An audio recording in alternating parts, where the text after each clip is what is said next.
Welcome back. बात हो रही है इस वक्त पीडीएम इत्तेहाद की, और पीडीएम इत्तेहाद में कहा यह जा रहा है कि पाकिस्तान पीपल्स पार्टी और मुस्लिम लीग नून में दोबारा बातचीत शुरू हो गई है। और ये क्या ये इत्तेहाद दोबारा कायम हो सकेगा या नहीं।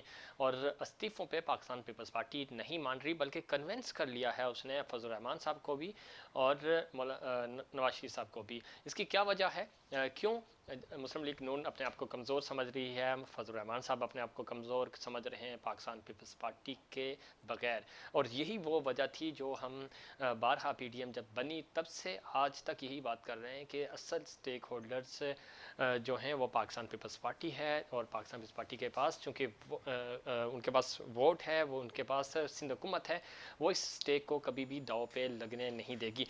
वैसे साहब, शुरू में भी हमने यही कहा था कि पाकिस्तान पीपल्स पार्टी इतनी जल्दी ये फैसला इस्तीफों वाला नहीं करेगी। और अब हम देख रहे हैं कि उल्टा नवाज शरीफ साहब भी और फजल रहमान साहब भी कन्विंस हो गए हैं कि इनके बगैर तो अकेले हम इस्तीफे दे के फंस जाएंगे।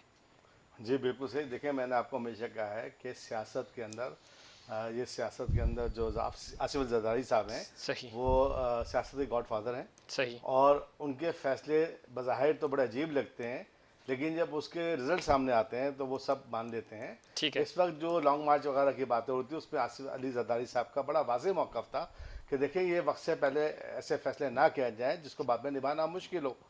और उस वक्त सबसे बड़ी जो मुखालिफ जमात थी वो नून लीग थी जरदारी साहब सही। के उन फैसलों की। लेकिन आज जिस तरह आप देख रहे हैं कि खुद नवाज शरीफ साहब और फजल रहमान साहब वो इस बात की तायद करते नजर आ रहे हैं, ना सिर्फ तायद करते नजर आ रहे हैं, बल्कि मैं समझता हूँ फैसला होने वाला है, कि हो गया है, हो कि गया है। अब नहीं, आगे की बात कर रहा हूँ मैं, कि जी। आने वाले वक्तों में मैं समझता हूँ पीडीएम की क़यादत जो है ना, वो इस तरह जिस वक्त फजल रहमान साहब के हाथ में है, सही। बज़ाहिर वो बागडोर चला रहे हैं, लेकिन देखकर फजल अपना आसिफ अली जरदारी साहब ही वो फैसले कर रहे हैं। और इसके लिए हमें थोड़ा पीछे जाना पड़ेगा ठीक। कि जब कुछ हालात ख़राब थे तो आसिफ अली जरदारी साहब ने नवाज शरीफ साहब को फ़ोन करके उनसे स्पेशल परमिशन मांगी थी कि आज के बाद आने वाले जो फैसले होंगे उसमें जरदारी साहब को एक मरकज़ी किरदार होगा। ठीक है। लेकिन आपको पता है कि सियासत के फैसले वक्त के लिहाज से किए जाते हैं। उसके सही। बाद कुछ फैसले ऐसे आए कि इस वक्त में ऐसा लगा बज़ाहिर के पीडीएम के अंदर रहने वाली तीन जो मुस्तनद जमातें हैं, सही। फजल रहमान साहब की जेयूआई हो गई, पीएमएल नून हो गई, और जरदारी साहब के दरमियान फासले बढ़ गए हैं। सही। लेकिन मैं आज भी ये कह रहा हूँ कि आसिफ अली जरदारी साहब जो हैं, जिस तरह पिछले मामला निभाते आ रहे हैं, आने वाले वक्तों में फिर एक दफ़ा जो है ना पीडीएम को अपने पैरों पर खड़ा कर देंगे। खड़ा कर देंगे। और क्या इस पीडीएम का कोई फ़ायदा होगा या नहीं, इस पर मज़ीद बात करें। हमें ज्वाइन किया है पाकिस्तान तहरीक इंसाफ से अदील अहमद साहब ने, एमपीए हैं। बहुत शुक्रिया, आपने प्रोग्राम में वक्त दिया।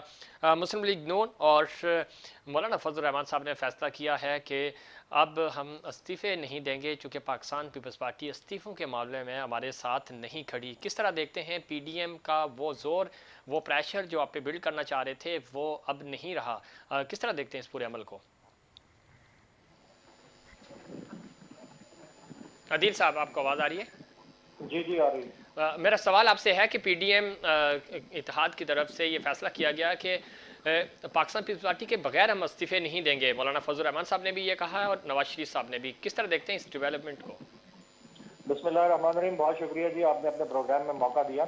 देखें, ये एक बहुत ही आप कहें वेल थॉट और प्री डिटरमेंट किस्म का फैसला है। और इसको बड़े मेरे ख्याल से सोच विचार के बाद पीडीएम ने ये एलामिया जारी किया है। जी। और ये अच्छा है, क्योंकि ना तो पाकिस्तान पीपल्स पार्टी ने इस्तीफे देने और ना मौलाना फजल रहमान का तो क्या है, उनका तो ऐसा जितना स्टेक नहीं है, तो ना पीएमएलएन में इस्तीफे देने। और ये ठीक वही बात है जो मैं शुरू से प्रेडिक्ट करता हुआ आ रहा हूँ। और शुरू से टीवी शोज में जहाँ ये सवाल होता है, तो I always use to predict about PDM कि इन्होंने कभी भी इस्तीफे नहीं देने। पाकिस्तान पीपल्स पार्टी तो सवाल नहीं पैदा होता कि इस्तीफे दे। ठीक है। हम तो तैयार हैं, हम तो इनसे डिमांड करते हैं कि दें इस्तीफे, बिस्मिल्लाह करें, अल्लाह का नाम लें और सिंध की जान छोड़ें। ठीक है। लेकिन इसमें एक चीज पाकिस्तान पीपल्स पार्टी एक और दावा कर रही है। लेकिन उन्होंने नहीं देने इस्तीफे। नहीं देंगे ये इनकी सियासी बका जो है वो इसी में है कि ये असेंबलियों में रहें और असेंबलियों में रहकर हुकूमत को भी ब्लैकमेल करें, असेंबली की पोजीशंस को, अपनी जो इनकी पोजीशंस हैं उनको भी ठीक है। यूज करके ये नाजायज फायदा उठाते रहे। ठीक है अदील साहब, लेकिन पाकिस्तान पीपल्स पार्टी ये दावा कर रही है कि ईद के फौरी बाद पंजाब में इन हाउस तब्दीली लाएंगे, और जिस तरह सेनेट में हमने अपसेट किया था, इसी तरह पंजाब में आपको इन हाउस तब्दीली लेके अपसेट करेंगे। पाकिस्तान पीपल्स पार्टी ने बहुत दावे किए केपीके की हुकूमत गिराएंगे, तहरीक इंसाफ की, नहीं गिरा सके। पाकिस्तान पीपल्स पार्टी ने बड़े दावे किए कि वोट ऑफ नो कॉन्फिडेंस लेकर आएंगे, नहीं ला सके। पाकिस्तान पीपल्स पार्टी ने बड़े दावे किए कि हम चेयरमैन सेनेट को हटाएंगे, नहीं हटा सके। ठीक। पाकिस्तान पीपल्स पार्टी ने बड़े दावे किए कि हम यूसुफ रजा गिलानी को चेयरमैन सेनेट बनाएंगे, नहीं बनवा सके। पाकिस्तान पीपल्स पार्टी ने बड़े बड़े दावे किए हैं। इन्होंने कराची में 10,000 बसेस देने का दावा किया, नहीं दे सके। K4 मंसूबा बनाने का दावा किया, नहीं दे सके। कराची की तकदीर बदलने का दावा किया, नहीं कर सके। रोटी कपड़े और मकान का दावा किया, आज नहीं, जुल्फिकार अली भुट्टो ने जब पीपल्स पार्टी शुरू की थी उस वक्त दावा किया था रोटी कपड़ा और मकान देने का, नहीं दे सके। पाकिस्तान पीपल्स पार्टी आज तक अपने किसी एक दावे में सच्ची साबित नहीं हुई। ठीक है अदील साहब, ये दावा कैसे सही साबित ठीक हो गया, ठीक हो। अदील साहब लाइन पे रहिएगा। मिर्जा आलम बेग साहब भी हमारे साथ मौजूद है, सीनियर तजियाकार हैं। बेग साहब, अदील साहब ने बड़े वादे गिनवाए हैं, इसमें कोई शक नहीं पाकिस्तान पीपल्स पार्टी जो दावे कर रही थी वो सच साबित नहीं हो सके। सेनेट से के इलेक्शन में नहीं जाएंगे, असम्बलियाँ तोड़ देंगे, वज़ीर आज़म घर चले जाएंगे, रोटी कपड़ा मकान का अदील भाई ने कहा, इसमें तो कोई शक नहीं।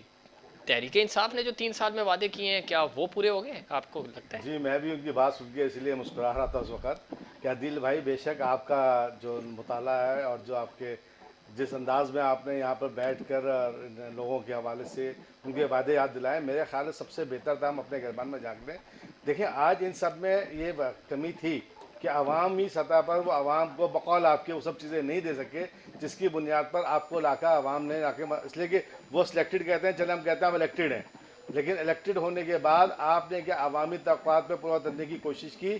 आज 3 साल के अंदर आप अभी तक यही बात कहते जा रहे हैं कि जनाब सामने वाली जो हुकूमत थी वो हमको ये दे गई थी, महंगाई दे गई थी, बेरोज़गारी दे गई थी, मईशत का तबाह हाल कर चुकी थी, लोगों को पास रहने को घर नहीं दे पा रही थी, और उसी की बुनियाद पे आपने वो नारे लगाए थे जिसकी बुनियाद पे घर भी दे रहे थे आप, रोज़गार भी दे रहे थे आप, मुल्क को माशी बहरान से भी निकाल रहे थे। उसमें से कोई एक वादा पूरा होता नजर नहीं आ रहा। आपने तुमको बहुत सारे वादे गिना दिए, आपने जो गिनती के 5-10 वादे किए थे उनमें से एक भी वादा पूरा नहीं हुआ।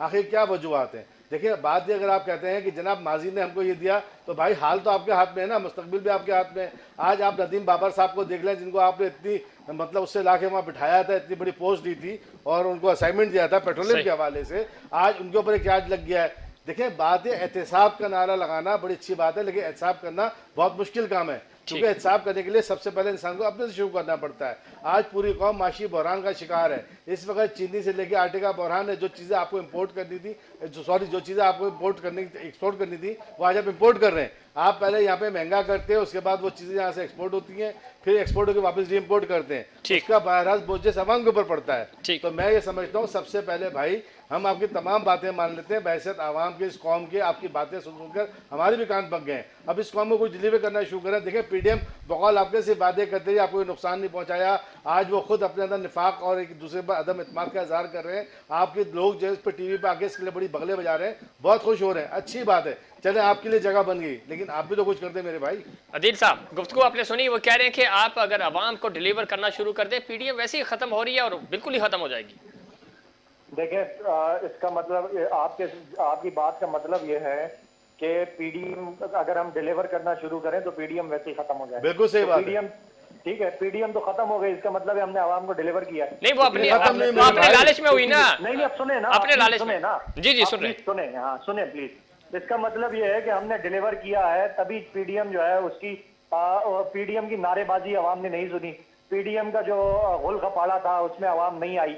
अभी तो अवाम ने फैसला किया ही नहीं है, अभी तो अवाम ने फैसला करना है। जब आप अपने 5 साल पूरे कर लेंगे, अवाम के दरमियान जाएंगे, फिर अवाम को पता चलेगा आपको। हमने डिलीवर किया। और मैंने खत्म होने की बात नहीं की, मैंने बोला खत्म हो जाएगी अगर आप अवाम को डिलीवर करना शुरू कर दें। देखिए प्लीज, जी मैं आपकी बिल्कुल एहतराम के साथ सुन रहा था बात। बिल्कुल बिल्कुल जी अदील साहब का इंतजार करें, मुझे कंप्लीट करने दें, उसके बाद आपकी बात। ठीक है जी, बोले। ठीक है, देखें डिलीवर हमने क्या किया और हमने जो वादे किए, मैंने दावे गिनवाए पीपल्स पार्टी के, तो बजाय वो जो पंजाब वाला सवाल था उस पर रिस्पॉन्ड करने का, उन्होंने हमें हमारे दावे याद दिलाए। तो मैं अपने दावे रिपीट कर रहा हूँ और आपको मैं एक्सप्लेन कर रहा हूँ कि हमने आज तक कौन कौन से दावे पूरे किए। ठीक है जी। नंबर 1, जो तबाह हाल मईशत इन लोगों ने छोड़ के ये लोग गए। ये जो आज मुश्तरका पीडीएम है, 2008 से 13 तक पीपल्स पार्टी ने मईशत का बुरा हाल किया, 13 के बाद 18 तक मईशत का बुरा हाल जो है वो पाकिस्तान मुस्लिम लीग नून ने किया। आज पाकिस्तान तहरीक इंसाफ के 2.5 साल गुजरने के बाद जो हमने रेक्टिफिकेशन मेजर्स लिए, आज हमारे सारे इंडिकेटर्स इकोनॉमी के जो है वो अपवर्ड डायरेक्शन में है, वो बेहतर हो रहे हैं, उनमें बेहतरी आ रही है। जो जो वादे हमने किए, हम वजीर आजम इमरान खान ने रियासत मदीना का एक विजन दिया, एक ख्वाब दिया इस कौम को। उस रियासत मदीना में उनका वादा था कि गरीब भूखा नहीं सोएगा। प्रैक्टिकली उन्होंने एहसास प्रोग्राम्स, लंगर खाने, पनाह गाहें, उसके जरिए ये इंश्योर वो कर रहे हैं, ये कोशिश वो कर रहे हैं कि पाकिस्तान के अंदर गरीब भूखा ना सोए। उन्होंने वादा किया कि गरीब बगैर छत के नहीं सोएगा। जो लोग अपनी छत अफोर्ड नहीं कर सकते उनको पनाह गाहें दी। जो लोग मिडिल क्लास हैं, जो किराए पे रहते हैं और अपना घर नहीं अफोर्ड कर सकते, उनके लिए बैंकों के जरिए आसान इकसात के ऊपर उनको घर मुहैया किए जा रहे हैं। वो 50 लाख घरों का जो वादा किया था वो शर्मिंदा ताबीर हो रहा है। पंजाब के अंदर जो है वो लो इनकम हाउसिंग जो है उसके प्रोग्राम शुरू हैं, इस्लामाबाद में कंप्लीट हो गए, हैंड ओवर किए जा रहे हैं। मेरा सवाल है कि सिंध हुकूमत क्यों नहीं कर रही है? सिंध हुकूमत वफाक के साथ मिलकर जो वफाक के प्रोग्राम्स हैं नया पाकिस्तान हाउसिंग के, हमने वादा किया कि बीमारों को जो है वो इलाज की बेहतर सहूलियात दी जाएंगी। हमने KPK में 100% आबादी को सेहत इंसाफ कार्ड के जरिए 10 लाख का इलाज अदील साहब लाइन पे रहिएगा। पंजाब में 75% आबादी को 7.5 लाख रुपए। अदील साहब प्रोग्राम का चूंकि वक्त खत्म हो रहा है, खत्म। मैं आपको गिनवा दूं ना हमारे वादे और दावे जो हमने किए वो। चले 30 सेकंड है, गिनवाएं जल्दी करें। एनर्जी के जितने महंगे मुआहदे इन्होंने किए, जितने महंगे मुआहदे किए, हमने दोबारा रीनेगोशिएशन के जरिए LNG की कीमतें हम नीचे लेकर आए, जिसमें 2000 अरब रुपए का फायदा जो है जो है वो होने आपका पॉइंट ऑफ व्यू आ गया अदील साहब। 90 अरब रुपए की उन मुआहदों में जो है वो बचत होने जा रही है। ठीक है अदील साहब, इसमें कोई शक नहीं। आपके हेल्थ कार्ड की, आपके इनके डिपार्टमेंट की अगर हम बात करें, हमने आपके वादे आ गए सर। मुझे बेग साहब का टेक लेने दे। बेग साहब आपने गुफ्तगू सुनी, चुके प्रोग्राम आप पूरी तरह नहीं सुनना चाहते? नहीं सुन रहे, अप्रिशिएट कर रहे हैं। मैं दिल भाई अप्रिशिएट कर रहा हूँ। हेल्थ कार्ड आपका हेल्थ कार्ड KP में हम उसकी भरपूर सपोर्ट कर रहे हैं और बहुत अच्छा इकदाम है। आपके बाकी जो बाकी चीजें हैं, बाकी चीजों भी कर रहे हैं। प्रोग्राम खत्म हो रहा है ना, मुझे इनका टेक भी लेने दे। गुफ्तगू सुनिए आपने, किस हद तक इत्तेफाक करेंगे अदील भाई की बात? आदाद शुमार आपके बहुत अच्छे हैं, लेकिन अवामी सतह पर अभी तक कोई ऐसा रिलीफ मिलता नजर नहीं आ रहा जिसको बुनियादी समझे। हेल्थ कार्ड तो देखें सर, KP में उन्होंने हेल्थ कार्ड दिया, इसमें कोई अगर लंगर खाने किनारे तो अफसोस के साथ मुझे याद दिलाना पड़ेगा कि महातिर मोहम्मद साहब ने इमरान खान साहब को जो मशवरा दिया था काश वो मान लेते, वो लंगर खाने के बजाय कारखाने खोल देते, घर का रोजगार। ये भी तो देखे ना, उमर बिन अब्दुल अजीज के दौर में सबसे ज्यादा लंगर खाने खोलेंगे, तो ये तो नहीं खाने खोले थे, लेकिन उमर बिन अब्दुल अजीज साहब के दौर में जो मामला थे वो भी आपके सामने, और भी चीजों पे पूरे उतरते थे वो ना, खाली एक चीज पे नहीं उतरते थे। आज मैं सिर्फ इतना कह रहा हूँ, देखें अभी भी वक्त है, अभी भी आपके पास 2 साल तकरीबन बाकी हैं और आप नुश्ता दीवार पढ़ लें। मैंने आपको फिर कहा, देखें बात यह है, तहरीक इंसाफ अपनी जगह जो इंसाफ का नारा लेके आई थी, इंसाफ सबके लिए होना चाहिए, और यही रियासत मदीना का बुनियादी उसूल भी है। तो ऐसा ना हो कि कल वक्त गुजर जाए और आप ये कहें कि दिले उम्मीद को तोड़ा है किसी ने, सहारा देकर छोड़ा है किसी ने, ना मंजिल है ना मंजिल का निशान है, कुछ ऐसी जगह पर लाके छोड़ा है किसी ने। ठीक, बड़ा मौके की मुनासबत से अच्छा शेर। अदील भाई क्या कहेंगे? गुफ्तगू सुनिए आपने, आखिरी 1 मिनट। कारखाने की बात की, कारखाने पाकिस्तान तहरीक इंसाफ की हुकूमत में जितने चले, इन्होंने पहिया बिठाया था। इनके दौर में दहशतगर्दी के वाक़यात, भत्ताखोरी के वाक़यात और रेंजम के वाक़यात की वजह से यहाँ से इंडस्ट्रियलिस्ट सारा भाग गया था। पाकिस्तान तहरीक इंसाफ की माशी और सनती जो बेहतर पॉलिसियाँ हैं, उसकी वजह से टेक्सटाइल सेक्टर अपनी फुल कैपेसिटी पे चला, वहाँ लेबर की शॉर्टेज हुई। हमारी बेहतर पॉलिसी की वजह से जो हमने इंडस्ट्रियल सेक्टर को, जो हमने इन टर्म्स ऑफ बिजली जो हमने उनको रिलीफ दिया है कि जो नई इंडस्ट्रियलाइजेशन होगी उस पर आधी कीमत में उनको बिजली दी जाएगी। आज जो है वो इंडस्ट्री का पहिया चला है, नए कारखाने खुल रहे हैं, गाड़ियों की इंडस्ट्रीज पाकिस्तान में सेटअप होना शुरू हो रही है। मोबाइल अच्छी बात है अदिल भाई, लेकिन रोटी कब सस्ती होगी, गरीब का चूल्हा कब जलेगा? ठीक है, कारखाने चलने शुरू हो गए, फॉरेन इन्वेस्टमेंट आना शुरू हो गई है, रोजगार जो है वो मिलना अदील भाई आप बिल्कुल सही कह रहे हैं, लेकिन कहाँ हुए वो जगह भी हमें दिखा देना। बात मैंने इसमें आपसे कहा, देखिए किसी भी मुल्क का थोड़ा माशी सा इसमें बुनियादी वक्त लगेगा। पेट्रोल और जब डीजल होता इंशाल्लाह इस मुल्क है। में आप वेल्थ इस पर क्रिएशन सोच होगी, देख लीजिए दुनिया में जब इस पेट्रोल मुल्क डीजल सस्ता में हो रहा है, आप क्या महंगा हो माजी रहा ठीक है, है? बहुत हुकूमतों शुक्रिया, के बहुत किए बहुत हुए बहुत शुक्रिया। प्रोग्राम का गलत वक्त खत्म हो गया। आदिल अहमद साहब, अल्लाह करे कि आप जो वादे गिनवा रहे हैं इन पे प्रैक्टिकल भी हो, अमल भी हो इन पे, और पाकिस्तान की आवाम जो है वो इन वादों पर पूरा उतरते हुए देखें हुकूमत को। आदिल अहमद साहब आपका बहुत शुक्रिया। जनाब मिर्ज़ा आलम बेग साहब बहुत आपका भी बहुत शुक्रिया। नाजरीन, इसमें कोई शक नहीं कि पाकिस्तान तहरीक इंसाफ कोशिश कर रही है रिफॉर्म्स लाने की। इकॉनमी के लिहाज से देखें तो बहुत सारी इस्लाहात लेके आ रहे हैं, और फॉरेन रेमिटेंस में भी इजाफा हुआ है, और उसकी वाहिद वजह है रोशन डिजिटल पाकिस्तान। और ये वो इकदाम है जिसकी हम हुकूमत पाकिस्तान की तारीफ़ करते हैं। और हेल्थ कार्ड, ये दो इश्यूज़ हैं जिस पे सही मानों में आवाम को इसका रिलीफ मिल रहा है, इसका फ़ायदा हो रहा है। बाकी जो चीज़ें हैं वो पाइपलाइन में तो हमें नज़र आ रही हैं, लेकिन ग्राउंड पे होती हुई नज़र नहीं आ रही हैं। ये था हमारा आज का प्रोग्राम। उम्मीद करता हूँ दीगर प्रोग्राम्स की तरह आज का प्रोग्राम भी आपको पसंद आया होगा। मुझे और इनसाइड पाकिस्तान की पूरी टीम को दीजिए इजाज़त। अल्लाह निगहबान।